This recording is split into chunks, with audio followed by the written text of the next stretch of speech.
सामान्य साथियों, सादर अभिवादन।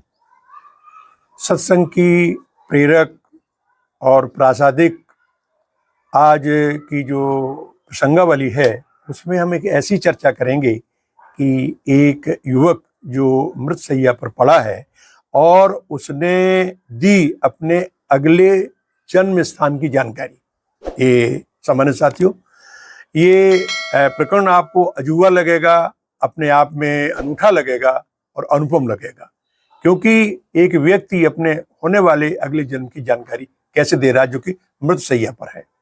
सामान्य साथियों, गीता प्रेस से प्रकाशित कल्याण के परलोक पुनर्जन्म अंक में इसका विवरण जिन्हें दिया है इस सत्य घटना का।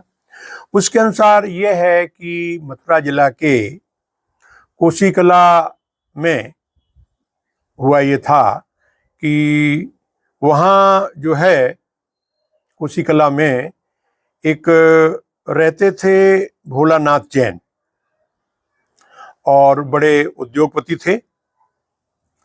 उनका एक बच्चा था, मतलब पुत्र था, जिसकी उम्र 15-16 साल की थी। ये 1950 का कालखंड का वाकया है। उसको ऐसी बीमारी हुई जो चिकित्सकों ने मना कर दिया। मृतशैया पर पड़ा रहा बहुत दिनों तक।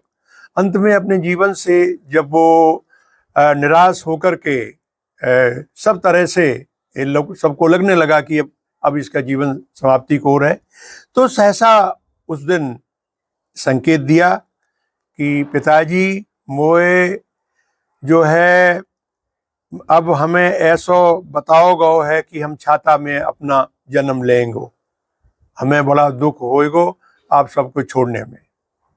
ये सब सुनकर के लोगों को लगा कि ये तो जैसे लोग सन्नपात इत्यादि में सोचते हैं कि ऐसी बात कह रहा है, क्योंकि जो आदमी समाप्त हो रहा है, मृत्यु हो रही, वो आगे के जन्म की जानकारी कैसे देगा। खैर, अब उसकी मृत्यु हो गई।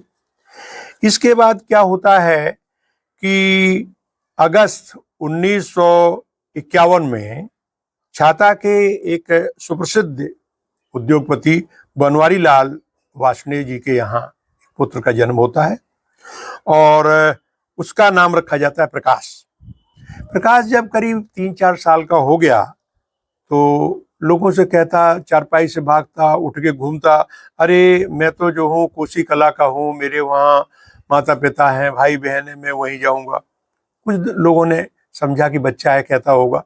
इसके बाद उनके पिता ने और परिवार के लोगों ने, चाचा वगैरह ने इसको डांटा कि भाई इस तरह की बातें मत कहा कर, तू अब जो है हमारे यहाँ का बालक है, यहाँ रहता है, ऐसी बातें कहाँ से करता है।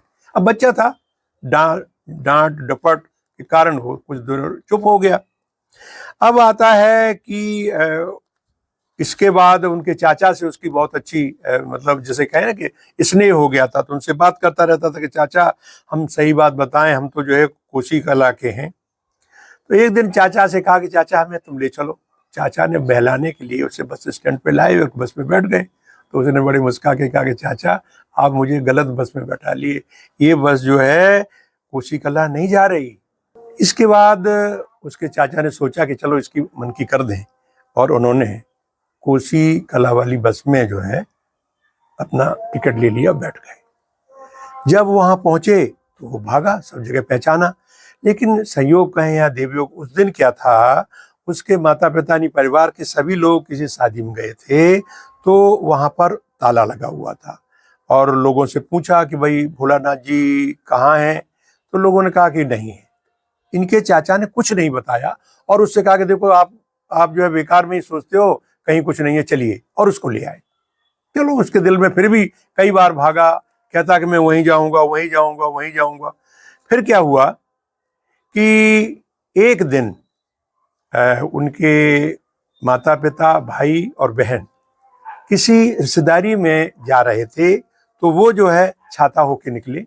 संयोग से ये बच्चे ने उन सबको देख लिया और देख करके बुरी तरह भागा, और भाग कर जा करके अपने पिता के लिपट गया, माँ के चरणों में गिर गया, रोने लगा, भाई बहनों को प्यार करने लगा। कहा कि देखिए पिताजी, मैंने बात आपसे कही थी ना कि मोए जो है कोई ले जा रहा है और मुझे छाता में जन्म दिलवा दो।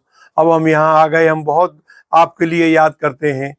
तो उसकी बात सुन के दोनों परिवार के लोग इकट्ठे हो गए और लोगों ने कहा कि भाई ये तो कोई कह रहा, तो इसमें जो है कोई अद्भुत बात है। इसके बाद दोनों परिवारों में ये समझौता हुआ कि भाई हम लोग एक दूसरे के यहाँ आते जाते रहें तो इस बच्चे का मन लगा रहेगा। तो ये इस जो घटना है इसका समाचार पत्रों में भी प्रकाशन हुआ। पूज्यपाद भाई जी हनुमान प्रसाद पोद्दार जी का ये कहना है कि हमारे यहाँ जो कर्म विपाक संहिता है, जो ज्योतिष आधारित ग्रंथ है, उसमें इस तरह का विवरण है, मिल जाता है कि प्राणी के 2-3 जन्मों का वृत्तांत उसमें मिल जाता है। हम कर्मों के आधार पर 2-3 जन्मों का आगे का भविष्य निर्धारित होता है, तो वो अपने कर्म स्वभाव और गुणों के आधार पर तय होता है। इसने बताया कि मुझे ये कहा गया जैसे कोई एक देव पुरुष के रूप में आए और कहा कि भाई इसको जो है सीधे छाता में अब समय है, इसको वहां जो है इसका जन्म करा दिया जाए। वही उसके चूंकि मुंह से निकल गया था। इस पूरे विवरण के बारे में मैंने अभी मथुरा के सेवानिवृत्त जिला सूचना अधिकारी श्री ओम प्रकाश जी से भी चर्चा की। वो चूंकि मथुरा की पौराणिक स्वर्णिम विरासत और अध्यात्म, इसके साथ साथ साहित्य, विज्ञान, राजनीति इत्यादि के प्रोधा हैं। उन्होंने कहा कि इस तरह के संदर्भ हमारे मानव संस्कृति में आते रहते हैं, जो हमारी सनातनी संस्कृति को एक दीप स्तंभ का काम करते हैं। इस तरह के जो प्रकरण है, जो उदाहरण जो है सच्चा, इससे हमारे यहाँ जनमानस में लोगों की आस्था प्रबल होती है और हमें इस तरह के अनुकरणीय उद्धरण मिलते हैं, संदेश मिलते हैं। तो आज तो सामान्य साथियों यही, अगले फिर किसी संदेश में, प्रसंग में इसी तरह की सत्संग, ज्ञान, वैराग, भक्ति, सदाचार की चर्चा करेंगे। जय श्री राम।